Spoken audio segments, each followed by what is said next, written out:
강진의 겨울바람이 차갑게 불어오던 1801년 조선 최고의 지성이었던 정약용은 한순간에 모든 것을 잃었습니다.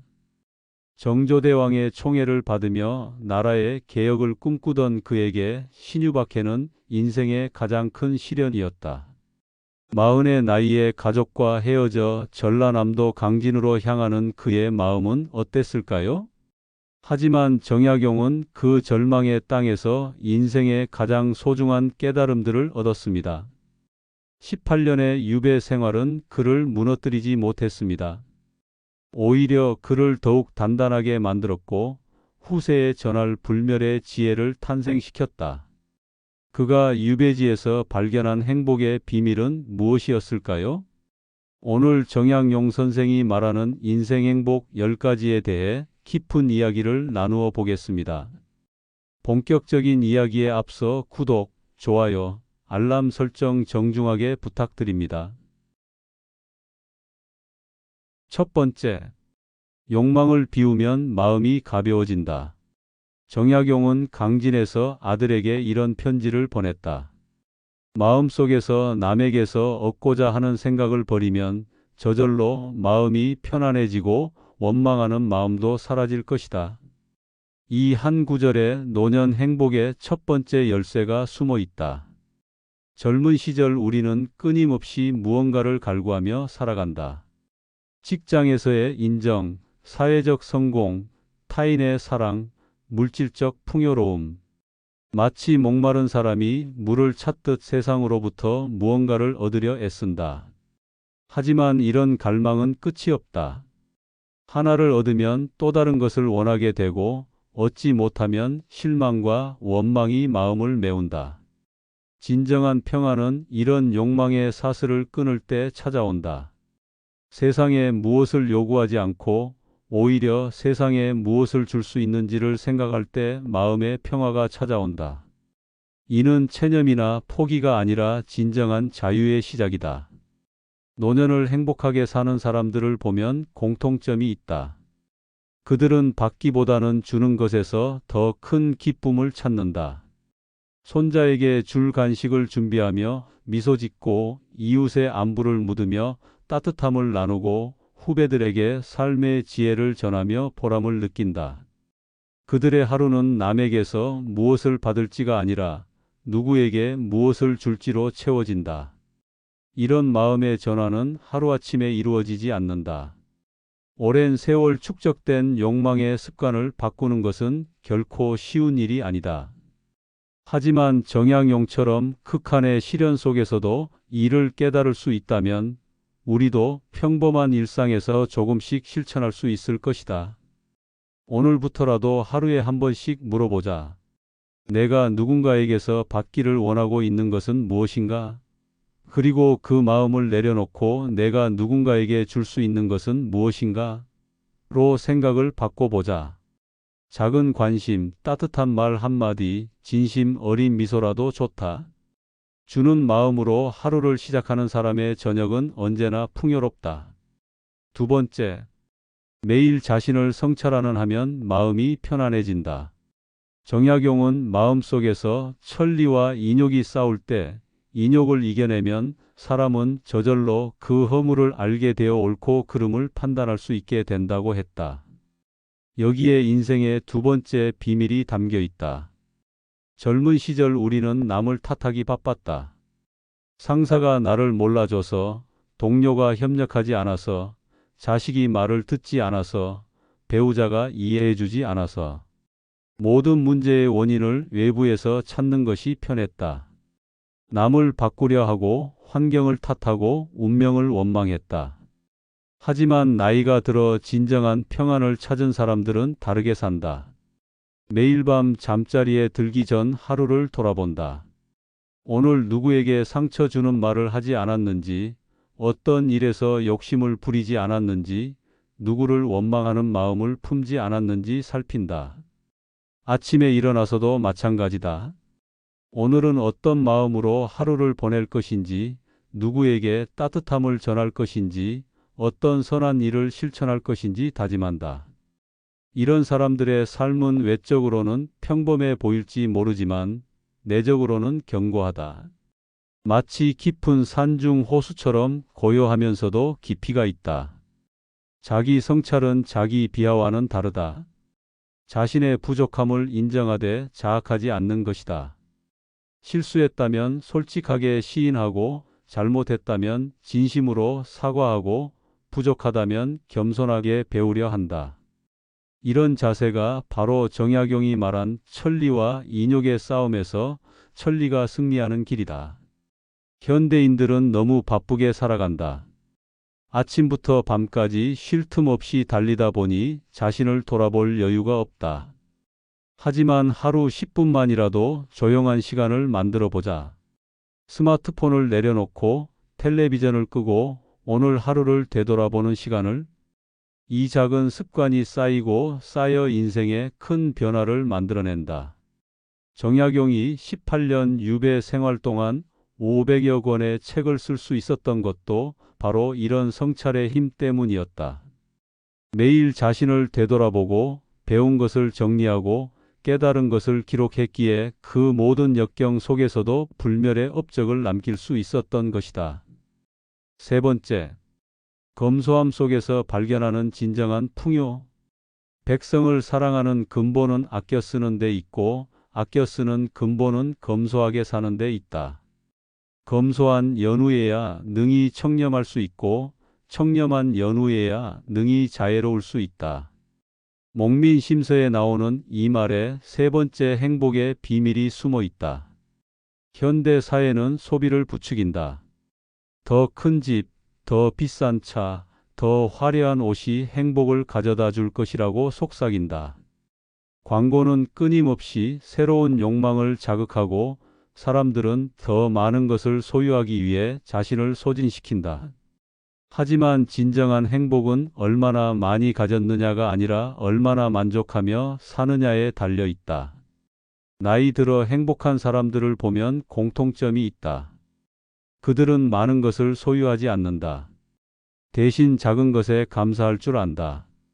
아침에 마시는 따뜻한 차 한 잔, 창밖으로 스며드는 햇살, 전화로 들려오는 가족의 안부. 이런 소소한 것들이 그들의 하루를 채우고 행복하게 만든다. 검소함은 단순히 돈을 아끼는 것이 아니다. 마음을 아끼는 것이다. 불필요한 욕심을 비우고 과도한 욕망을 줄이고 진정 필요한 것만 남기는 것이다. 그러면 마음에 여유가 생긴다. 그 여유로 다른 사람을 돌아볼 수 있게 되고 진정으로 중요한 것들을 볼 수 있게 된다. 검소한 삶은 불편한 삶이 아니다. 오히려 더 자유로운 삶이다. 물질에 얽매이지 않으니 마음이 자유롭다. 비싼 것을 사야 한다는 압박감도 없고 남과 비교하며 스트레스 받을 일도 없다. 단순하고 소박한 삶 속에서 진정한 풍요로움을 발견한다. 정약용이 유배지에서 살았던 집은 초라했다. 방 한 칸에 부엌 하나뿐인 작은 집이었다. 하지만 그는 그곳에서 경세유표, 목민심서, 흠음신서라는 불멸의 작품들을 완성했다. 물질적 풍요가 아니라 정신적 풍요가 진정한 행복의 원천임을 몸소 보여준 것이다. 검소함을 실천하는 방법은 간단하다. 무언가를 사기 전에 한 번 더 생각해 보자. 정말 필요한 것인가? 아니면 그냥 갖고 싶은 것인가? 무언가를 버리기 전에도 한 번 더 생각해 보자. 다른 누군가에게는 도움이 될 수 있지 않을까?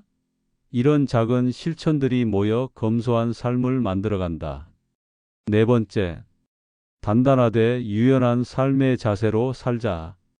유배지에서 정약용은 이런 편지를 썼다. 아무리 힘들고 불합리한 일을 당했더라도 가슴에 품은 뜻을 꺾지 말라. 여기에 네 번째 인생의 비밀이 숨어 있다. 인생을 살다 보면 누구나 예기치 못한 시련을 겪는다. 젊은 시절의 실패, 중년의 좌절, 노년의 외로움과 질병. 때로는 세상이 온통 적대적으로 느껴질 때도 있다. 이런 상황에서 많은 사람들이 두 가지 극단적인 반응을 보인다. 완전히 무너져 버리거나 아니면 지나치게 완고해져서 변화를 거부하는 것이다. 하지만 진정한 지혜는 이 둘 사이의 균형점을 찾는 데 있다. 꺾이지 않되 고집 부리지도 않는 것. 자신의 원칙은 지키되 시대의 변화에는 유연하게 대응하는 것. 이것이 바로 정약용이 보여준 삶의 자세였다.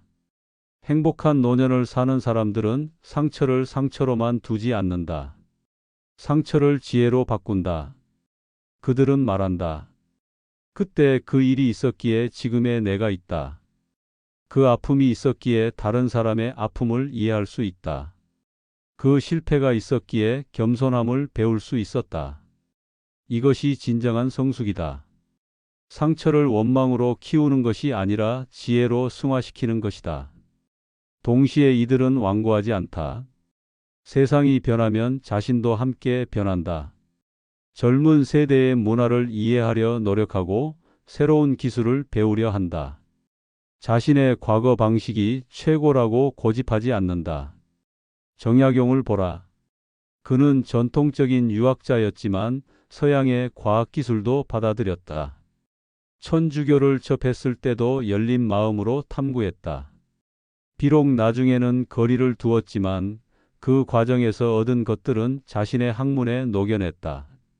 이런 유연함이 있었기에 그의 학문은 시대를 뛰어넘는 가치를 지닐 수 있었다. 변화를 두려워하지 말자. 실패했다고 포기하지 말자. 나이가 들었다고 새로운 것을 거부하지 말자. 유연함과 강인함을 동시에 갖춘 사람이 진정 행복한 인생을 살 수 있다. 다섯 번째, 감정의 파도에 흔들리지 않는 마음이 중요하다. 정약용은 논어주석에서 이렇게 해석했다. 즐거움이 지나쳐 적당함을 잃어버린 마음을 피하고 슬픔이 지나쳐 해로움을 주는 마음을 피해야 한다. 다섯 번째 행복의 비밀이다. 희로애락이 지나치면 독이 된다. 너무 기뻐도, 너무 화를 내도, 너무 슬퍼해도, 너무 즐거워해도 좋지 않다. 인생은 감정의 기복으로 가득하다. 좋은 일이 있으면 하늘을 날 듯 기쁘고 나쁜 일이 있으면 땅에 떨어질 듯 절망한다.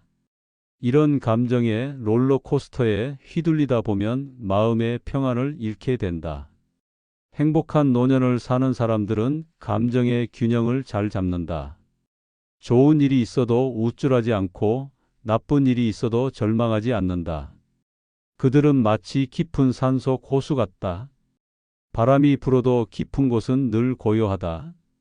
표면은 잔물결이 일어도 바닥은 평온하다. 이런 사람들과 함께 있으면 마음이 편안해진다. 그들 자체가 다른 사람들에게 위로가 된다. 그들의 존재만으로도 주변 사람들이 안정감을 느낀다.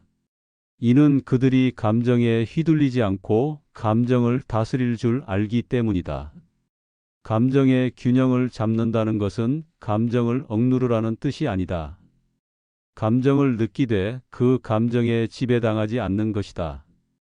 기쁠 때는 기뻐하되 교만해지지 않고 슬플 때는 슬퍼하되 절망하지 않는다. 화날 때는 화를 내되 분노에 사로잡히지 않는다. 감정의 중심을 잡는 방법은 간단하다. 매 순간 자신의 마음 상태를 살펴보는 것이다. 지금 내가 너무 흥분해 있지는 않은가? 지금 내가 너무 침울해 있지는 않은가? 그리고 천천히 깊게 숨을 쉬며 마음을 다스린다. 호흡은 감정 조절에 가장 좋은 도구다.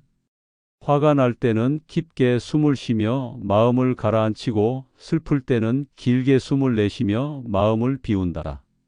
기쁠 때도 마찬가지다.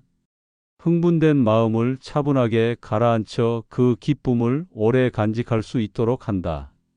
정약용도 유배 생활 중 수많은 감정의 기복을 겪었을 것이다. 가족에 대한 그리움, 고향에 대한 향수, 억울함에 대한 분노, 미래에 대한 불안. 하지만 그는 이 모든 감정들을 글쓰기와 학문으로 승화시켰다. 감정에 휘둘리지 않고 감정을 다스린 것이다. 6번째, 혼자가 아닌 더불어 사는 삶. 정약용은 말했다. 천하의 일이란 한 사람이 다 할 수 없다. 여기에 6번째 인생의 비밀이 있다. 젊은 시절 우리는 모든 것을 혼자 감당하려 했다. 가족의 생계, 자식들의 교육, 부모님의 건강, 직장에서의 성과. 모든 것을 내 어깨에 지고 살았다. 남에게 도움을 청하는 것을 약함의 표시라고 생각했다. 무엇이든 스스로 해결해야 한다고 믿었다. 하지만 나이가 들어 진정한 평안을 찾은 사람들은 알고 있다. 세상 일은 혼자 할 수 없다는 것을. 그들은 도움을 요청하는 것을 부끄러워하지 않는다. 무거운 짐을 들 때는 자식에게 부탁하고 복잡한 일을 처리할 때는 전문가에게 맡긴다. 몸이 아플 때는 주저없이 병원에 가고 마음이 힘들 때는 가족이나 친구에게 털어놓는다. 그리고 자신도 다른 사람을 기꺼이 돕는다. 이웃의 심부름을 해주고 경험을 나누어주고 때로는 그냥 곁에 있어준다. 나눔은 빼앗김이 아니라 곱셈이다. 나누면 나눌수록 더 풍요로워진다. 혼자 안고 있던 무거운 짐을 나누면 가벼워지고 혼자 간직하던 기쁨을 나누면 배가 된다. 혼자서는 할 수 없는 일도 여럿이 힘을 합치면 가능해진다. 정약용도 유배지에서 혼자가 아니었다. 제자들이 있었고 벗들이 있었고 책을 통해 만나는 옛 성현들이 있었다. 무엇보다 멀리서 안부를 묻는 가족들이 있었다. 이들과의 관계가 있었기에 그는 절망하지 않고 위대한 업적을 남길 수 있었다. 도움을 주고받는 관계는 단순한 거래가 아니다. 인간다운 삶의 본질이다. 우리는 혼자서는 살 수 없는 존재다. 서로 기대고 서로 도우며 살아가는 것이 자연스럽다. 이것을 인정하고 받아들이는 사람이 진정 지혜로운 사람이다. 현대 사회는 개인주의를 부추긴다. 혼자서도 잘 살 수 있다고 남에게 의존하지 말라고 말한다. 하지만 이는 반쪽짜리 진리다. 독립적이되 고립되지는 말아야 한다. 자립적이되 이기적이지는 말아야 한다. 진정한 강함은 혼자서 모든 것을 감당하는 것이 아니라 언제 누구에게 도움을 요청하고 언제 누구를 도와야 할지 아는 것이다. 7번째, 마지막 숨을 거두는 날까지 배우는 삶. 정약용이 유배지에서 제자들을 가르치며 한 말이 있다. 삶은 짧고 학문은 방대하다. 그러므로 우리는 어떤 한 분야에 몰두하는 것이 아니라 여러 분야에 대해 깊이 있는 이해를 해야 한다. 7번째 행복의 비밀이다. 나이가 들었다고 배움을 멈추지 말라. 행복한 노년을 사는 사람들은 여전히 호기심이 많다. 새로운 것을 배우고 새로운 경험을 하고 새로운 사람을 만난다. 그들의 눈에는 여전히 반짝임이 있다. 마치 어린아이처럼 세상을 신기해한다. 배움의 대상은 거창할 필요가 없다. 손자가 가르쳐주는 스마트폰 사용법, 텔레비전에서 보는 여행 프로그램, 이웃과 나누는 요리 비법, 도서관에서 빌린 책 한 권. 모든 것이 배움의 재료가 된다. 중요한 것은 마음을 열고 받아들이는 자세다. 배우는 사람은 늙지 않는다. 몸은 늙어도 마음은 젊다. 그들과 대화를 나누면 에너지가 느껴진다. 마치 샘물처럼 끊임없이 새로운 것이 솟아나온다. 나이는 숫자일 뿐이라는 말을 몸소 보여준다. 정약용을 보라. 그는 70이 넘어서도 계속 공부했다. 새로운 책을 읽고 새로운 이론을 탐구하고 새로운 제자들을 가르쳤다. 나이가 들수록 오히려 더 겸손해져서 배우고자 하는 마음이 커졌다. 그래서 그의 학문은 나이가 들수록 더욱 깊어질 수 있었다. 현대에도 마찬가지다. 평생 교육이라는 말이 있듯이 배움에는 나이가 없다. 60세에 대학에 입학하는 사람도 있고 70세에 새로운 취미를 시작하는 사람도 있다. 80세에 컴퓨터를 배우는 사람도 있다. 이런 사람들의 공통점은 무엇인가? 바로 젊은 마음이다. 배움을 통해 뇌도 젊어진다. 새로운 것을 학습할 때 뇌에서는 새로운 신경 연결이 만들어진다. 이것이 치매 예방에도 도움이 된다는 연구 결과도 있다. 배움은 단순히 지식을 쌓는 것이 아니라 건강한 노년을 위한 투자이기도 하다. 무엇보다 배움은 삶의 의미를 부여한다. 새로운 것을 알아가는 기쁨, 이해하지 못했던 것을 깨닫는 순간의 짜릿함, 배운 것을 다른 사람과 나누는 보람. 이런 경험들이 삶을 풍요롭게 만든다. 8번째, 흔들리지 않는 삶의 중심을 잡자. 정약용은 이런 말을 남겼다. 천하 만물 가운데 굳이 지킬 것이 없지만 오직 나만은 지켜야 한다. 8번째 인생의 비밀이다. 세상은 변하고 사람도 변한다. 하지만 변하지 말아야 할 것이 있다. 그것은 자신만의 원칙이다. 행복한 노년을 사는 사람들을 보면 모두 흔들리지 않는 중심이 있다. 누구에게도 해를 끼치지 않겠다는 원칙, 거짓말하지 않겠다는 원칙, 약속은 지키겠다는 원칙, 공정하게 살겠다는 원칙, 이런 원칙들이 그들의 삶을 지탱한다. 어떤 유혹이 와도 어떤 어려움이 와도 그 원칙만은 지킨다. 그래서 그들의 말에는 무게가 있고 그들의 행동에는 일관성이 있다. 사람들이 그들을 신뢰하는 이유다. 원칙이 있는 사람은 흔들리지 않는다. 외부의 평가에 일희일비하지 않는다. 내가 옳다고 생각하는 길을 묵묵히 걸어간다. 그 길이 때로는 외로울 수 있지만 그 외로움 속에서 진정한 평안을 찾는다. 남들이 뭐라고 하든 상관없다. 중요한 것은 자신이 스스로에게 떳떳한가이다. 정약용의 원칙은 무엇이었을까? 백성을 사랑하는 것, 진리를 추구하는 것, 정의를 실현하는 것이었다. 유배를 당해서도 이 원칙을 포기하지 않았다.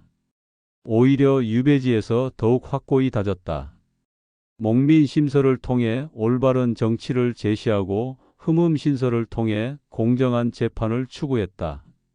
원칙을 세우는 것은 어렵지 않다. 자신이 가장 소중하게 생각하는 가치가 무엇인지 생각해 보자. 정직함인가? 성실함인가?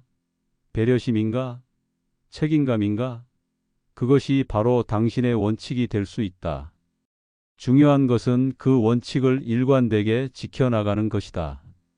원칙이 있는 삶은 단순한 삶이다. 매번 고민할 필요가 없다. 원칙에 따라 판단하고 행동하면 된다. 이것이 바로 정약용이 말한 나만은 지켜야 한다는 것의 의미다. 외부의 것들은 다 잃을 수 있지만 자신의 정체성만은 지켜야 한다는 뜻이다. 그것이 진정한 자아를 지키는 길이고 인생의 마지막 순간까지 후회 없이 살 수 있는 길이다. 9번째, 멈춤의 아름다움을 아는 삶. 정약용은 또한 말했다. 마음이 흔들렸다면 한 걸음 물러서 자신을 바라보라. 그것만으로도 어지러움이 잦아들 것이다. 9번째 행복의 비밀이다. 바쁘게 살아온 젊은 시절과 달리 나이가 들어서는 속도를 조절할 줄 알아야 한다. 행복한 노년을 사는 사람들은 급하지 않다. 천천히 걷고 천천히 말하고 천천히 생각한다. 그들은 자주 멈춘다. 공원을 산책하다가 벤치에 앉아 하늘을 본다. 집안일을 하다가 창밖을 내다본다. 책을 읽다가 잠시 눈을 감고 생각에 잠긴다. 이런 여유로운 멈춤이 그들의 일상을 풍요롭게 만든다. 멈춤은 게으름이 아니다. 재충전이다. 자신을 돌아보는 시간이다. 마음의 먼지를 털어내는 시간이다. 이런 시간을 통해 진정 중요한 것이 무엇인지 깨닫게 된다. 현대 사회는 너무 빠르다. 모든 것이 즉석에서 이루어지고 모든 일이 급하다. 하지만 나이가 들수록 이런 속도에 맞출 필요가 없다. 오히려 자신만의 속도를 찾아야 한다. 느린 것이 나쁜 것이 아니다. 느릴 때 비로소 보이는 것들이 있다. 빨리 지나가는 차창 밖 풍경은 흐릿하지만 천천히 걸으며 보는 길가의 꽃은 선명하다. 급히 먹는 음식의 맛은 기억에 남지 않지만 천천히 음미하며 먹는 음식의 맛은 오래 남는다. 정약용도 유배지에서 자주 멈췄을 것이다. 다산 초당 앞에 앉아 바다를 바라보며 생각에 잠기고 산책을 하다가 꽃을 보며 자연의 아름다움을 감상했을 것이다. 이런 멈춤들이 그의 마음을 평안하게 하고 새로운 영감을 주었을 것이다. 멈춤을 실천하는 방법은 간단하다. 하루에 한 번이라도 모든 일을 중단하고 조용히 앉아 있는 시간을 가져보자. 스마트폰도 내려놓고 텔레비전도 끄고 그냥 자신과 만나는 시간을. 처음에는 답답할 수도 있지만 익숙해지면 이 시간이 하루 중 가장 소중한 시간이 될 것이다. 바쁘게만 살아온 사람에게 멈춤은 낯설 수 있다. 하지만 이 낯설음을 견뎌내고 멈춤의 가치를 깨닫는 순간 삶의 질이 달라진다. 마음이 고요해지고 생각이 명료해지고 진정으로 중요한 것들이 보이기 시작한다. 10번째, 모든 인간에 대한 존중과 사랑을 가지자. 마지막으로 정약용이 남긴 가장 아름다운 가르침을 들어보자. 내가 인간이면 모든 인간이 나와 같아야 한다. 인간은 누구나 평등하며 서로 존중해야 한다. 10번째이자 가장 중요한 인생의 비밀이다. 나이가 들수록 사람을 가리게 된다. 나와 비슷한 처지의 사람, 나와 같은 생각을 가진 사람들과만 어울리려 한다. 젊은 사람들을 이해하지 못하겠다고 불평하고 다른 계층의 사람들을 멀리하려 한다. 하지만 진정 행복한 노년을 사는 사람들은 다르다. 그들은 모든 사람을 존중한다. 어린아이든 젊은이든 부자든 가난한 사람이든 학식이 높든 낮든 지위가 높든 낮든 관계없다. 모든 사람에게서 배울 점이 있다고 생각한다. 그래서 그들 주변에는 다양한 사람들이 모인다. 나이도 직업도 성격도 제각각인 사람들이 그들을 찾는다. 그들과 함께 있으면 편안하고 따뜻하기 때문이다. 존중받고 싶으면 먼저 존중하라. 사랑받고 싶으면 먼저 사랑하라. 이해받고 싶으면 먼저 이해하라. 이것이 인간관계의 황금 법칙이다. 이 법칙을 아는 사람들의 노년은 외롭지 않다. 언제나 그들 곁에는 사람들이 있다. 정약용이 유배지에서 만난 사람들을 보라. 양반도 있고 평민도 있고 관리도 있고 농민도 있었다. 그는 이들 모두를 자신의 스승이자 친구로 여겼다. 신분의 차이를 두지 않고 모든 사람을 인간으로서 존중했다. 그래서 유배지에서도 많은 제자들이 그를 찾아왔고 지역 주민들도 그를 따랐다. 존중과 사랑이 존중과 사랑을 불러온 것이다. 존중한다는 것은 상대방의 입장에서 생각해 보는 것이다. 왜 저 사람은 저렇게 행동할까? 저 사람의 처지는 어떨까? 내가 저 상황이라면 어떻게 했을까? 이런 생각들이 상대방에 대한 이해와 공감으로 이어진다. 나이가 다르다고 생각이 다르다고 처지가 다르다고 배척하지 말자. 그 차이야말로 서로에게서 배울 수 있는 기회다. 젊은 사람에게서는 새로운 에너지와 아이디어를, 또래에게서는 공감과 위로를, 나보다 어려운 처지의 사람에게서는 감사하는 마음을 배울 수 있다. 정약용은 18년간의 유배 생활을 통해 이 모든 것을 깨달았다. 그는 유배지에서 절망하지 않았다. 오히려 그 시간을 통해 인생의 진리를 발견했다. 500여 권의 책을 저술하며 후세에 큰 가르침을 남겼다. 유배라는 시련을 축복으로 바꾼 것이다. 그가 아들들에게 남긴 편지를 다시 읽어보면 놀랍다. 200년이 지난 지금도 그 말씀들이 살아있다. 시대가 바뀌어도 변하지 않는 인생의 진리가 있다는 뜻이다. 그 진리들이 바로 우리가 살펴본 10가지 비밀이다. 욕망을 비우고 매일 자신을 성찰하고 검소하게 살고 단단하되 유연하며 감정의 중심을 잡고 더불어 살며 끝까지 배우고 자신만의 원칙을 지키고 때로는 멈춰 서고 모든 사람을 존중하라. 이 10가지 비밀을 실천하는 사람들의 노년은 다르다.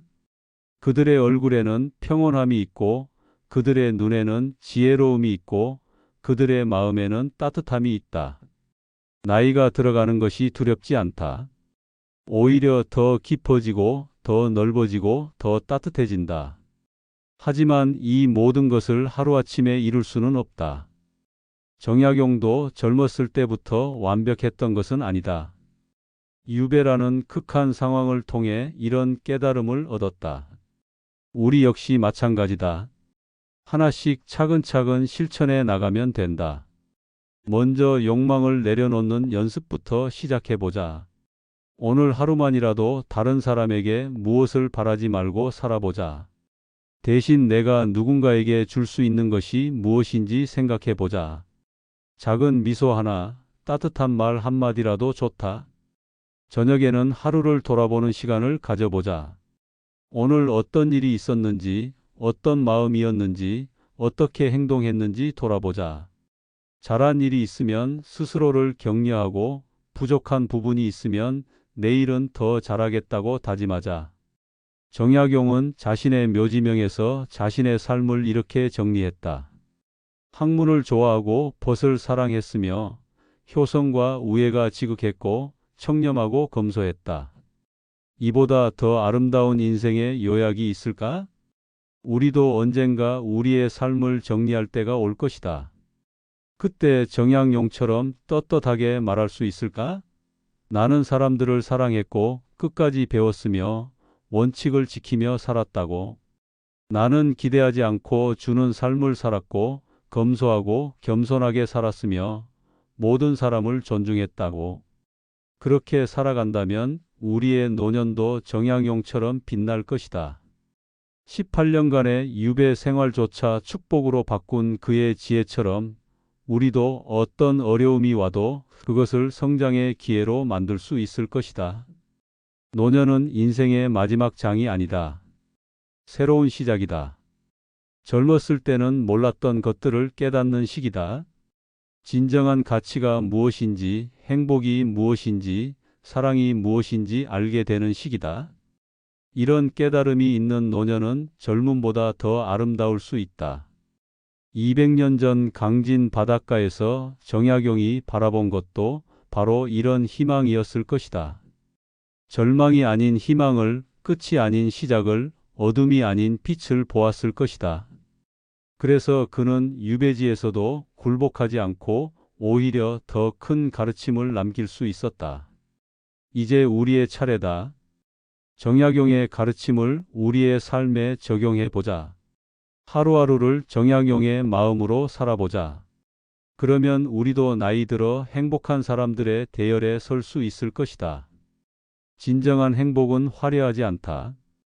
특별하지도 않다. 평범한 일상 속에서 찾을 수 있는 소소한 기쁨들이 진정한 행복이다.